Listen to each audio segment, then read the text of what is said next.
PTI रहनुमा रऊफ हसन और दीगर मुल्जिमान का मजीद 3 रोज का जिस्मानी रिमांड मंजूर। FIA प्रोसिक्यूटर ने district and session court Islamabad को बताया कि मुल्जिमान के सोशल मीडिया अकाउंट्स अभी तक रिकवर नहीं हुए, ईमेल अकाउंट लॉग इन करने हैं, पैसों के एवज लोग व्हाट्सएप ग्रुप चला रहे हैं, बैरून मुल्क से लोग भी इसमें शामिल हैं। सोशल मीडिया अकाउंट्स जांचने के लिए मजीद वक्त दरकार। पीटीआई मीडिया सेल की 2 खवातीन की दरख्वास्त जमानत मंजूर। District and session court Islamabad ने 50-50 हज़ार रुपए के मचलकों के एवज जमानत मंजूर की।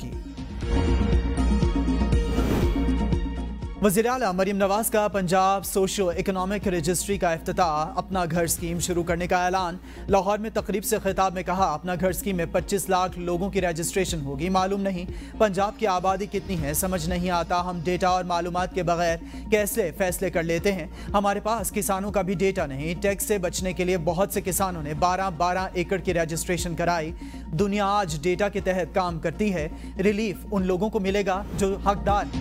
बानी पीटीआई ने चीफ जस्टिस काजी फाइज ईसा के खिलाफ जजेस कमेटी में दरखास्तें दायर कर दी हैं। चीफ जस्टिस काजी फाइज ईसा मेरे खानदान और पीटीआई से मुतालिक कोई मुकदमा न सुने। दरखास्त में इस्तदा 3 रुकनी जजेस कमेटी चीफ जस्टिस को पीटीआई और सुन्नी इत्तेहाद काउंसिल के मुकदमात के बेंचेस में शामिल ना करे। 2019 में कानूनी माहिरीन के मशवरे पर काजी फाइज ईसा के खिलाफ सदारती रेफरेंस भेजने की सिफारिश की। मेरी आइनी जिम्मेदारी को मुअज़्ज़िज़ चीफ जस्टिस काजी फाइज ईसा की अहलिया ने ज़ाती हमला तस्वुर किया। दरखास्त गुजार समझता था कि चीफ जस्टिस का ओहदा संभालने के बाद काजी फाइज ईसा माजी को भुला देंगे। ताहम चीफ जस्टिस के कंडक्ट से बिल्कुल वाज़ेह है कि ऐसा कुछ नहीं हुआ। खैबर पख्तूनख्वा एपेक्स कमेटी का इजलास जारी। इजलास की सदारत वज़ीर आला खैबर पख्तूनख्वा अली अमीन गंडापुर कर रहे हैं। बन्नू अम जिरगा के मुतालिबात एपेक्स कमेटी के सामने रखे जाएंगे। एपेक्स कमेटी में बन्नू वाक़े पर कमीशन बनाने के तरीक़े पर भी गौर। इजलास में core commander, chief secretary, IG समेत दीगर आला हुक्काम शरीक हैं।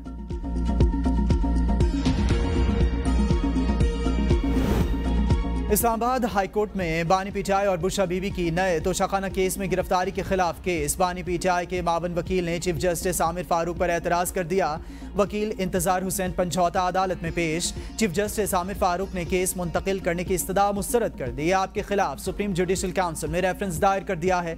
वकील इंतजार पंचौता, इस्तदा है कि आप बानी पीटीआई का केस न सुने, ये कोई वजह नहीं, इस तरह तो नया ट्रेंड शुरू हो जाएगा। चीफ जस्टिस आमिर फारूक के रिमार्क्स। अदालत ने केस की समाअत आइंदा हफ्ते तक मुलतवी कर दी।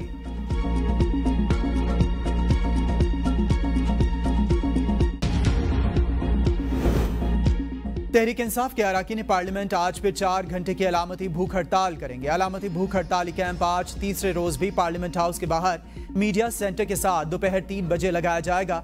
हुकूमती छापों, इंतकामी कार्रवाइयों, महंगाई के खात्मे और असीरान की रिहाई का मुतालबा किया जाएगा। Opposition leader Omar Ayub, Shibli Faraz, chairman PTI barrister Gohar, Asad Qaiser समेत तमाम अरकान पार्लियामेंट भूख हड़ताल करेंगे। भूख हड़ताल आज दोपहर 3 बजे से शाम 7 बजे तक जारी रहेगी।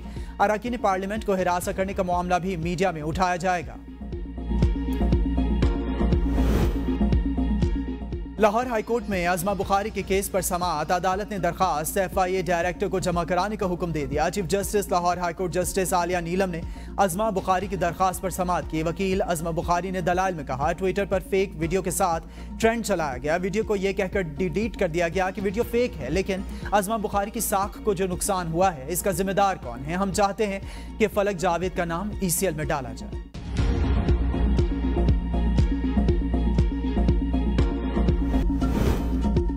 बिजली ₹2.63 फी यूनिट मजीद महंगी होने का इम्कान। सेंट्रल पावर परचेजिंग एजेंसी ने नजरसानी शुदा दरखास्त नेपरा में दायर कर दी। CPPA की दरखास्त पर नेपरा में समाअत 31 जुलाई को होगी।